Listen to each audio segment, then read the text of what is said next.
Hello weirdos, welcome back to my channel. My name is EmmaAbe, and today I'm going to be talking about all of the books that I read in the month of May. So that is an exciting video. So I read a grand total of 22 books this month. Again, do not know what is in the water because this month and last month I'm doubling my numbers. I don't know why. I don't know how, but that is just how it is. Let's get straight into it. So the very first book that I finished in the month of May is An Immense World by Ed Young. This is a book that I read for the BookTube prize and thus can't really talk too much about now, but theoretically that video has come out, so you can look to that video that I did about what books I read for the BookTube prize and you'll see my thoughts on that book. The next book that I finished is The Three-Body Problem by Cixin Liu.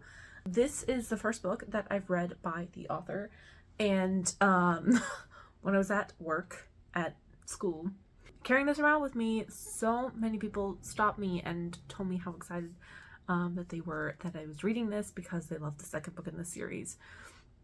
As far as to my actual feelings about this book, I wasn't really sure about it at first, and then I kept reading it. I really liked the three body problem sequences, when they're going through and talking about oh, what is this problem, and then when the reveal came, and that was pretty mind-shattering. And then they sliced the boat.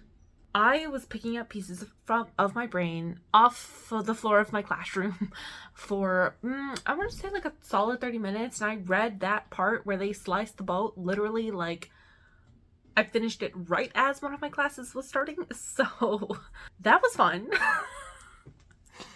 Don't recommend doing that. Don't have your brain exploded right before you have to go into teaching a class. Luckily, my students in that class were pretty chill, so it was fine. But it was a time.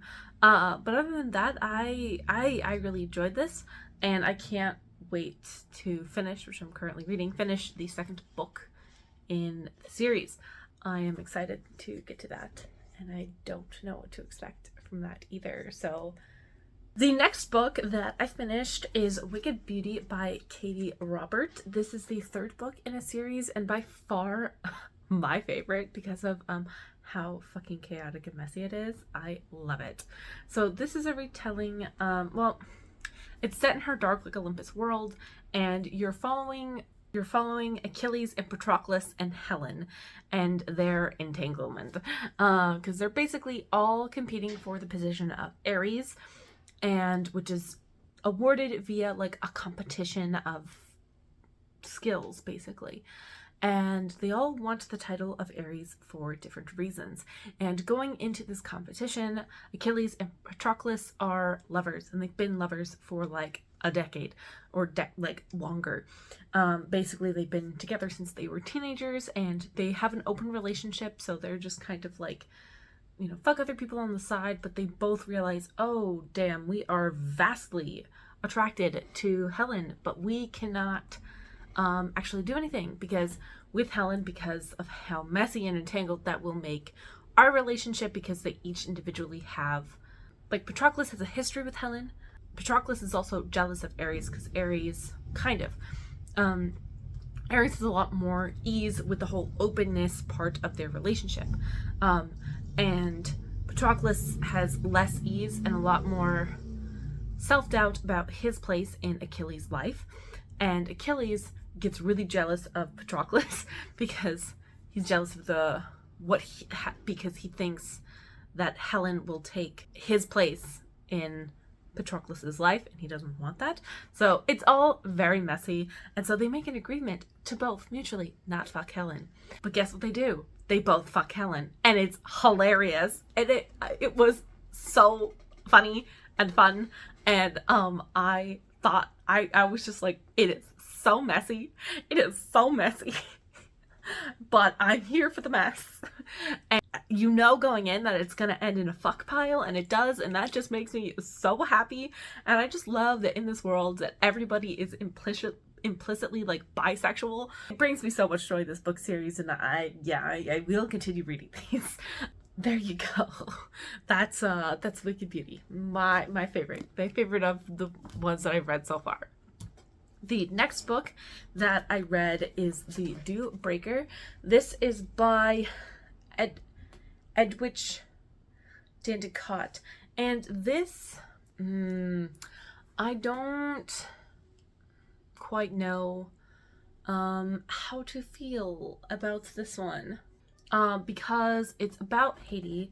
You are somewhat kind of following this man, and I think you're kind of going backwards in his life, and this was kind of like very unclear to me. But this man is known as like a dew breaker. Basically, he was a torturer. He fled for America and is living his life in America. And through the novel, you kind of peel back the curtains to kind of what led him to becoming a dew breaker, and you kind of get his life in reverse. And you talk to like his daughter, his wife, all of those things. I didn't really feel anything in this, and I was just kind of, I don't know, like confused. But I read this because my students have to read it in English class. I don't know which one, but it's one of them.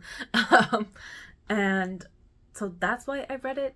So I don't know, it might be one of those things where I pick it up later and try again.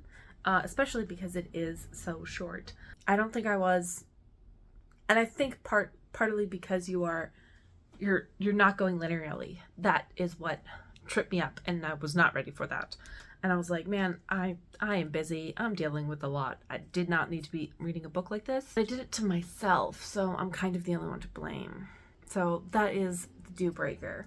The next book that I finished is The Writing of the Gods. This is the Race to Decode the Rosetta Stone. This is by Edward Dulac. And if you are someone who really enjoys hearing about minute details about the decoding process on like a new language, this is a great book for you because it talks a lot about that. And I am one of those people who loves those things. So it was really, really interesting for me to hear about this whole process. But if you don't like it, then don't read it. In my opinion, it spent a little bit too much time talking about the people who are actually decoding. I didn't really care about them. I was just like, just tell me about this massive like frustration that they dealt with. Because you'd think it was just the same, how the Rosetta Stone has always been explained to me, is that it is the same text, but like copied and in different languages, and that's how they could decode hieroglyphics. Except it's not. It's kind of like if someone had like a book, and then someone wrote a movie like a movie script based off of that book, and then someone wrote a summary of that book and put it on the Rosetta Stone. That's not an exact one-to-one comparison, but it gets the idea of that it's not the exact script, or it's not the exact words translated word for words. It's like a summary, an abbreviation, or a slightly different version, and that made translation hell. Along with just the basic frustrations on just trying to revive a language that had been dead for centuries. And I don't know, I found it very interesting because I'm a nerd. So the next book that I finished, and that is Before We Disappear. This is by Sean David Hutchinson. I thought this was so cute. I really enjoyed this, thoroughly. And I'm very glad that I read this. So in this, you are following a magician who's like a sleight of hand expert, and he is actually technically the assistant to a magician, and who is in this like abusive relationship with the person that he is kind of contracted to, but is so used to this life that he just views it as normal. And he kind of is like attached to her and has to move around with her because she takes care of him, and she makes sure that he is okay. They move to where? Yeah, they move to Seattle for the like exposition. There's like a World's Fair that's happening in Seattle, and it's called the Alaska Yukon Pacific World's Fair Exposition. They're there just doing magic tricks, and he he is a petty thief, so he like is going around like pickpocketing essentially. And then he meets up with this other boy who has also in this extremely abusive situation with his master, where he is basically captured and enslaved and literally chained to his bed during the night. And this second, young man has this teleportation power that he has to keep strictly under wraps so that he is not basically taken away, experimented on, and maybe not exactly experimented on, but forced to do things that he doesn't want to do. But that's already the situation he's in, and he's been with his master for so long that he just is terrified to try and to step out of line. And so the two of them meet and realize that they are pulled together. A relationship blooms and blossoms, and it is so cute. It can get really dark in places, but it is so cute. And I really enjoyed how this book didn't shy away from talking about some of the realities of what it was like to be any form of marginalized in America. So it talks about racism, it talks about homophobia, it talks about sexism, and it doesn't fully engage in like it doesn't sink into like depravity, because ultimately this is, or sink into those topics to where it bogs down the story, because this ultimately is like a lighter like it's meant to be like an uplifting, I don't know if uplifting is the right word, but it's supposed to be a fun like reimagining of history with queerness like at the center. We're not reimagining, but it's meant to be a story like about characters with queerness at the center, and ultimately like about joy and hope and love and relationships, and so it does talk about those things in where like it needs to be. But this is also a YA book, so it doesn't go down like the dooms spiral that it could, so it still has a it still has a happy ending and stuff like that. And I don't know, I just thought it was so cute, and it made me so happy. That is Before We Disappear. And I'm really glad that it talked about those things, because if you did not talk about those things, it would like whitewash history and just make the time seem so much more idyllic than what it actually was. And so I really appreciated that about this book. The next book that I read is All Good People Here by Ashley Flowers. And I wasn't expecting anything out of this book. And I actually wound up really liking it for the fact that like it's like a mystery and it's not super my genre. I was just kind of like, for a long stretch of time, I was just kind of like, not necessarily like, but I was just kind of like, this is a book. And I read this because I don't know if it won the BookTube prize, not the BookTube prize, the Goodreads Choice Awards, or was a different book that I chose in the category of like mystery and thriller. But this is a mystery. You are following this reporter who is from this small town and was like best friends with this young girl, like child, a 6-year-old who went missing and then was found dead in her basement, basically. The reporter comes back to town after like moving and like living in the big city, is back and is trying to figure out what happened to her best friend, but there's also a whole new set of murders because another little girl has gone missing and has been found dead in a neighboring town. And you follow this whole mystery of trying to figure out like what happened to this little girl in the present and what happened to the past little girl, and you are swapping stories swapping perspectives between the main character in the present and the first little girl's mother in the past, as she is experiencing her daughter going missing and then being found dead, like in real time.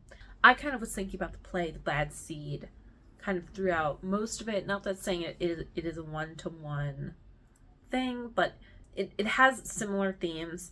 Well, I guess any like sort of like mystery thriller kind of thing like this would. But I don't know, I thought it was fine. I was like invested in trying to figure out who it is. I clocked it. I felt really happy because, I don't know, with these things, you just kind of think about like, okay, who are the people that we are investigating, and who are the players at play, and who is not, like, who haven't we discovered, who has it been kind of silent on, or whose stories like aren't, I don't know, super whatever.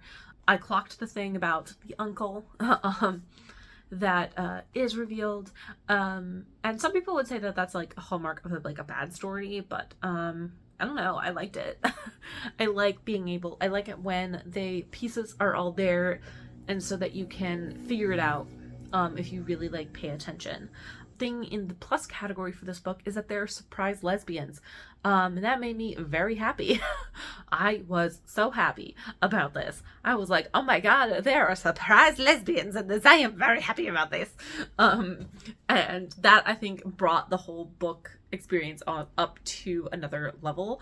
They're surprise lesbians kind of out of like necessity, because they are in this super small town, and where everybody knows everybody and everybody knows everybody's business. And it's a fairly conservative town. What are two lesbians supposed to do?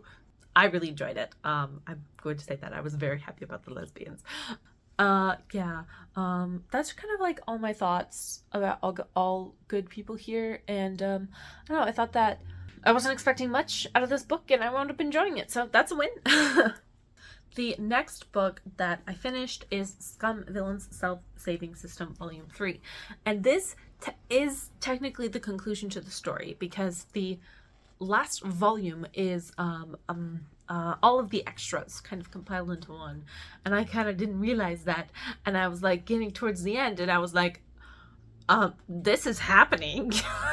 And by this is happening, I mean they are having sex in a, dangerous situation is happening that I've been seeing on the internet, because the internet, they always compare the other works by Mo Xiang Tongxiu, which are Grandmaster of Demonic Cultivation and Heaven's Officious Blessing. And it's like, you'll see like videos online that are like, oh, like Lan Zhan and Wei Ying, they confess to each other in a very like life-threatening situation, and Hua Cheng and Xie Lan, they confess to each other in a very like life-threatening situation, and then it's like Bing He and Chen Qiu, they fully fuck during a life like dangerous situation, and yes, they do.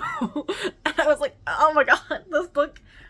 It's hilarious in a great way, in a way that like the rest of the books in this have been, and the fact that they're very humorous in the over-exaggerated style. There's humor in the over-exaggeration, and I enjoyed the conclusion of this. I don't know, it's kind of hard to talk about this book without knowing about the rest of it, because this isn't. These books aren't written to be truncated into these books easily. They are originally web published things, so they're like these long like arcs inside of them, but not ones that chunk well into like book sized versions of things. Yeah, it's really hard to judge this book without having the context of the rest of the books. Yeah, so that's this one, Scum Villain, Volume 3. The next book that I finished is Tomorrow and Tomorrow and Tomorrow by Gabrielle Zevin. This is a book that I read for the Asian Readathon, and I enjoyed it. I wasn't expecting much, and I was kind of skeptical because I was like, it's about video games. I don't play video games.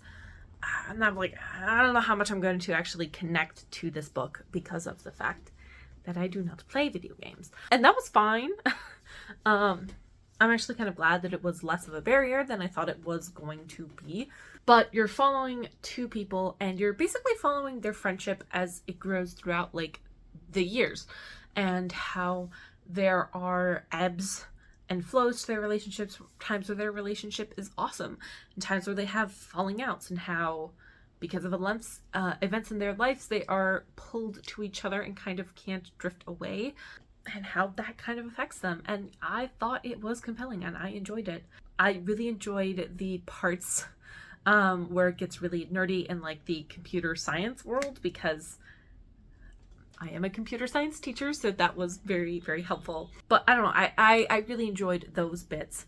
And I found the descriptions of the games to be interesting and compelling and understandable in a way that for me, someone who doesn't play video games or even really understand what that whole world is like, can be very, I found it fine.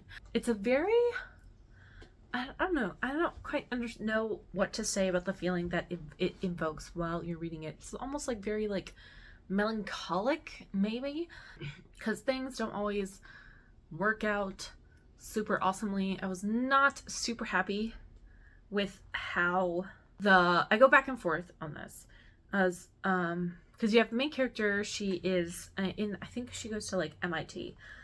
She's like one of the few women in her computer science classes and in her game development class. And she writes this really cool program that I really enjoyed hearing about and learning about. And it so blows her professor away that he decides that he wants to sleep with her and have a relationship with her. And they do. And they have a disgusting predatory relationship. And I go back and forth between whether or not, or how I felt about that. Because on one hand, I was like frustrated because I was like, why is this the only, like this is a trope in fiction where you have, you know, these smart women who are just ultimately sexualized and used and preyed upon by older men, and where the older men get away with it, and that's very much what happens in this. But on the other hand, I was like, but this is true. This happens, and it happens all of the time. I don't know. I'm still wrestling with that feeling, and how I think it was handled. I don't think it was handled the best in this because, again, the perpetrator of this does kind of get off scot-free and doesn't really face any consequences for his actions, but it also doesn't glorify it as well. And there is a point in the like conversation when you have the two characters like have a conversation about, or not the two characters, the two best friends have a conversation about this relationship and what they each felt about it. And it is nuanced. It doesn't go as far as I wanted it to, if that makes any sense.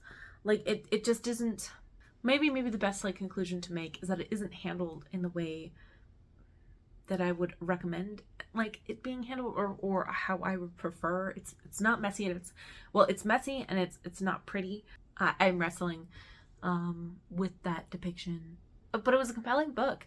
Yeah, I finished it fairly quickly. So the next book that I read was Dial A for Aunties.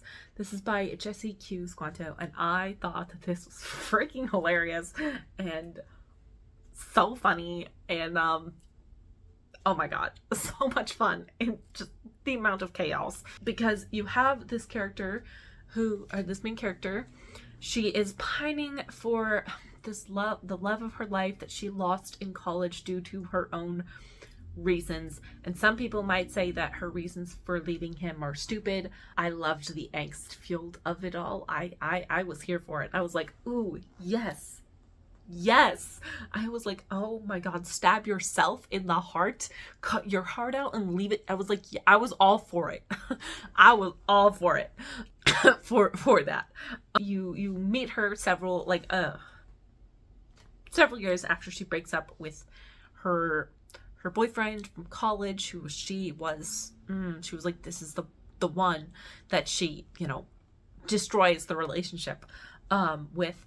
And her aunts set her up with this owner of a hotel franchise, and they're just like, just go on dates, just go on a date with him, he's great, I promise it'll be fine. Who then tries, so they go on a date, she's kind of like not super feeling it, and he then sexually assaults her. In the process of him trying to sexually assault her, they're in a car, they get in a car accident, and he winds up dying. The only problem is that they are getting ready to leave for a huge wedding, and by they I mean her and her aunties, and so they have this like body to deal with in the midst of like setting off for this private island for this huge wedding event.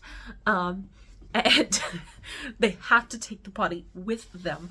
And so then you are just following this main character and her 4 aunties as they are desperately trying to cover up the crime of murdering this person.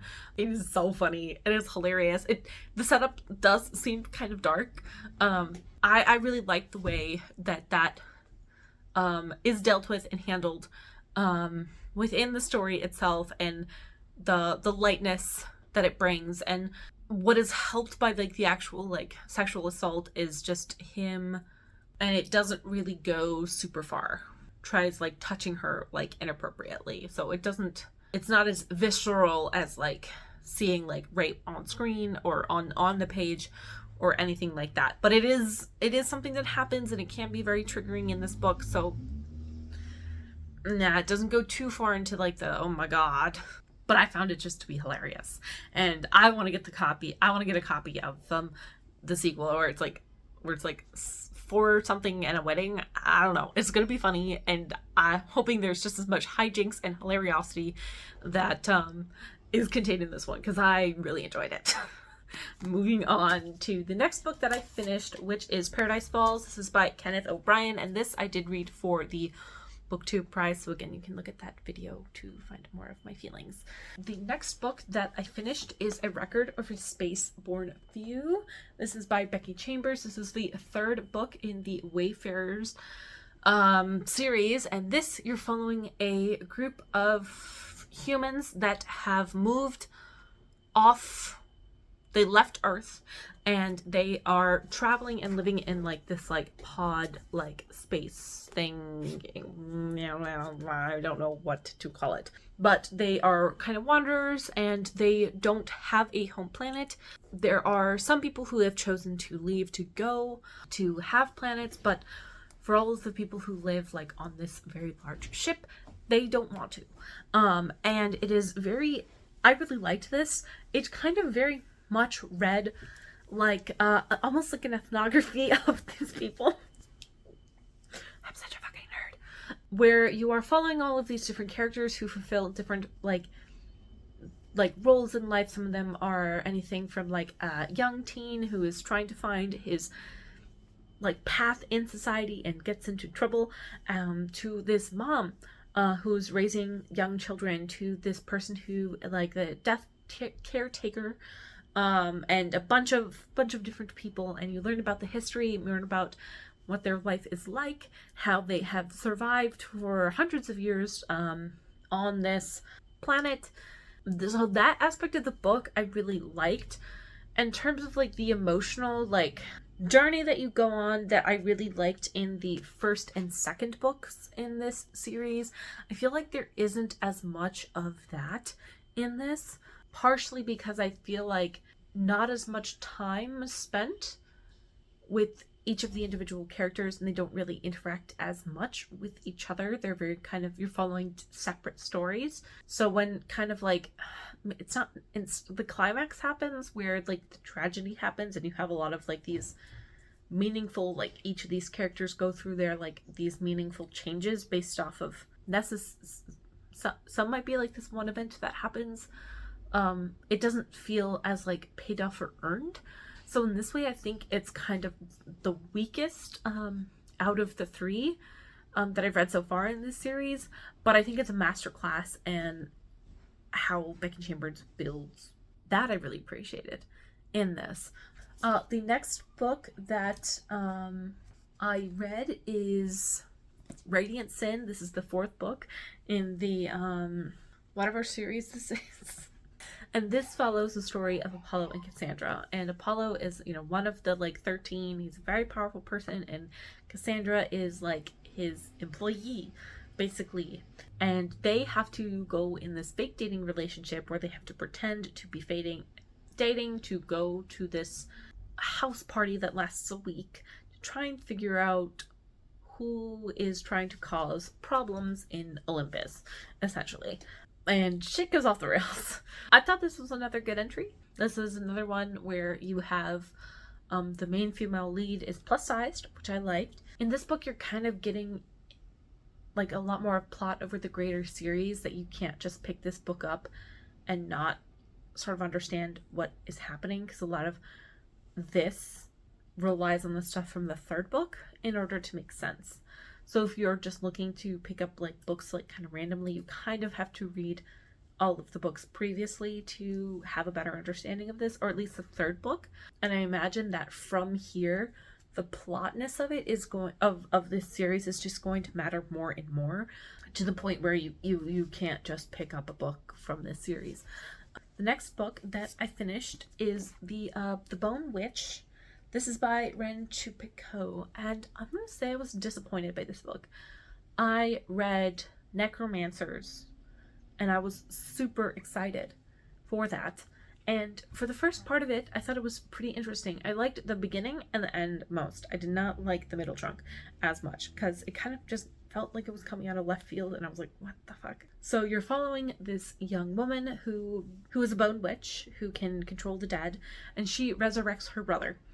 And that causes chaos, and that is very powerful. So she has to get in contact with this other bone witch, or she's put in contact. They're put together and they're traveling around, and then eventually they have to go to the capital, I think, and the main character kind of has to undergo a lot of training, which is kind of where the book kind of falls apart for me, because they're trying to educate her and all of these like lady graces, and like raise her to be a lady of like specific standing, and it's kind of treated almost kind of like these people who have like, especially the women who have these like magical powers, are almost like prostitutes, except not prostitutes, but also kind of, because they have to stay in like the house, their time is very controlled, and they're taught to groom specific parts of like their personalities and how they're supposed to operate in societies, and their time is bought and sold and sold by like the madams of these houses that they work in, and to, wealthy men. And it just was like, what? And it just kind of like fell apart a little bit for me, in terms of like the logic of it, but also because they also have like tasks that like they have to do, like bone witches have like specific tasks where they have to like travel around and like solve all of these problems, whereas like some of the other witches that are in the society might have like flower magic where they're like making tinctures and stuff like that. So it makes a little bit more sense for them, but not necessarily for her. And then in the end, when you have, so it's weird, the middle part's like it's like partial like training sequence, but also like getting like ready to be like a prostitute in like the society. So it just doesn't mesh well for me personally, or at least to a point where I don't think that it's pulled off more. I want it to, and then the last part is like you have her proving her abilities to save everyone and like save the world by dealing like with this dragon, which I liked that more. I just wanted it, I wanted it to be more of the beginning and more of the ending. The middle part where she has to go and like attend gala parties, and it just felt like a really weird tonal shift that was weird. I was like, okay, we're in like kind of this like dark, like, brooding, she's like learning magic and dealing with magic and like macabre things, to all of the sudden shifting to her being trained for like celebrity, like not celebrity, but like balls and parties and like dealing with like the Gentiles, and I was just like, this that didn't work for me. And I know there's more to the series, maybe it gets better. I'm not really compelled to continue with this series. Sad, unfortunate. Yeah, the next book that I read is Call Us What We Carry. This is by Amanda Gorman, and this is a bunch of poems. I can't really remember any of the poems. I read this for the because they won the Goodreads Choice Awards, and poetry isn't for me. I just don't get it as much. I can like poetry. I like more epic poems, and this is not epic poetry. This is just poems that she's written, and they're well-written poems, sure.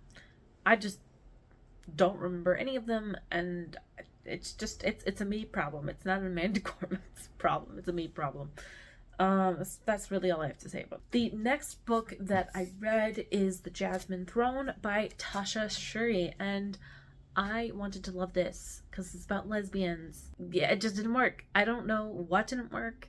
It's this huge political intrigue story where you have this religious extremist who has gotten to power and has consigned his sister to live in this like monastery, this religious temple where there's not a lot of people there, and everybody who lived there were literally burned by his decree.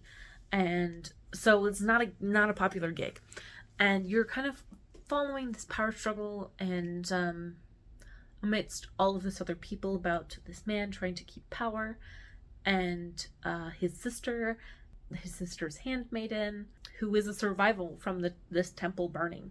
I just don't know what didn't work. Just something didn't work, and I don't know what it was. It made me sad because I wanted to love this book. This also is a part of a series that I don't think that I will be continuing on. It's had really strong like feminist themes about, female power, like women taking back their power from men who are wrenching it from them. But I just don't know what didn't work about this book for me. But it was something. But I like what it was doing, and I probably would pick up another book by this author. Not in this series. Or maybe I'll give it a try at a different time if people tell me, no, it's really, really good, try it again. I'll try it again. The next book that I finished is The Magpie Lord. This is by K.J. Charles, and the mystery part of this book didn't work for me. I did not find that super compelling. I didn't really care. This is like a romance book set in the 1800s, and you're following two dudes falling in love, essentially. And there's this whole mystery aspect that did not work for me. I was like, I don't really care. I just want to see the two of them fall in love, then fuck. And I wasn't going to continue on with this book series. But then I saw that the second book was about, like, the two of them deal with their relationship threatening to be exposed to the public. I was like, okay, that can be more compelling than trying to figure out why the Lord is being the Lord, but the Lord, I mean like this Lord of this house, this land, being why this Lord's family members have died. I did not care about that. But yeah, I enjoyed this other than that aspect. And it's a short little book, so I will probably continue with the next book in the series. And I need to finish these books. There's still so many to go. Okay. The next book that I finished is We Don't Know Ourselves, A Personal History of Modern Ireland. This is by Flinton and Toole, and this is another book that I read for the BookTube prize, and so that's in that video there. The next book that I finished is The Ruins of Empire. This is by this is The Intellectuals Who Remade Asia. This is by Pankaj Mishra. This had a lot of history in it that was a lot to read that I want to come back to at a different time, because it's just kind of a lot going on all at once, and might benefit from you knowing about these things a little bit beforehand in a way that I was like not ready for reading this book. But if you want to read about the struggles of reclaiming Asia and rebuilding Asia into what it is today, and dealing with that decolonization and de-imperialism and the people who push back on those things, I would point you towards the direction of this book. The next book that I read is Invisible Child. This is Poverty, Survival, and Hope in American City by Andrea Elliott. And this straight up is one of the best nonfiction books that I have read so far this year. Like, so good. It's emotional. It's gut-wrenching. It is told in a very narrative style. And it's another book that my students had to read. which is why I read it. Won the Pulitzer Prize for a reason, because it's really good, and it is an indictment, and it is a critique of how the American system works.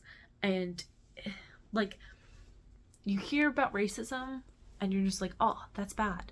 It's very insidious, the ways that the government and officials in the government go to tear people, like tear families apart, especially families that are low income and people of color. There really is this implicit bias that these people cannot take care of their children, and there's also a huge bias against recovering drug addicts, and just the lack of social support, or how the social support that is there intentionally is working against the betterment of these families.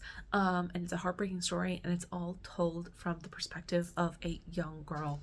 The next book that I finished is The Final Gamut. This is by Jennifer Lynn Barnes. This is the third book in this series that I don't care for. I just don't care.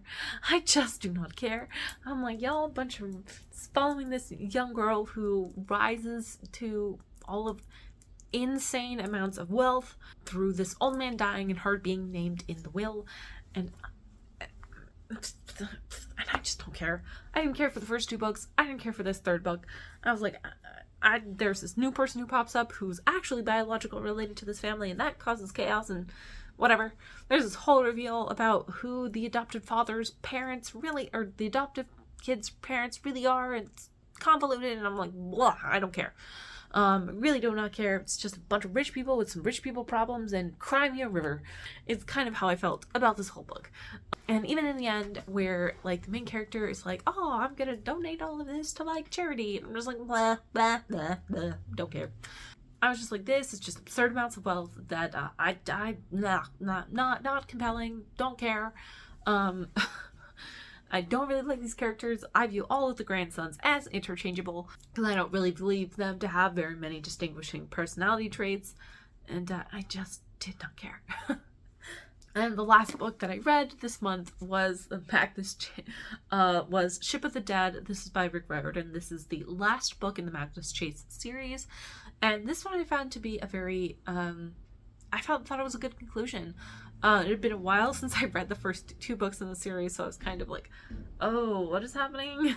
Oh, this is all kind of hazy. Oh, okay, it's coming back to me slowly. Okay, I'm remembering all these characters and their relationships and all this stuff. I found this enjoyable, funny, delightful, equally absurd. I like the ending and how that works with how they defeat Loki, because the whole premise of this book is that like Loki is free and Loki wants to start Ragnarok, and they're all like, we do not want to start Ragnarok. And I really enjoyed the like gods' attitudes towards Ragnarok. They were like, we don't really care if Ragnarok happens because we want to fight each other.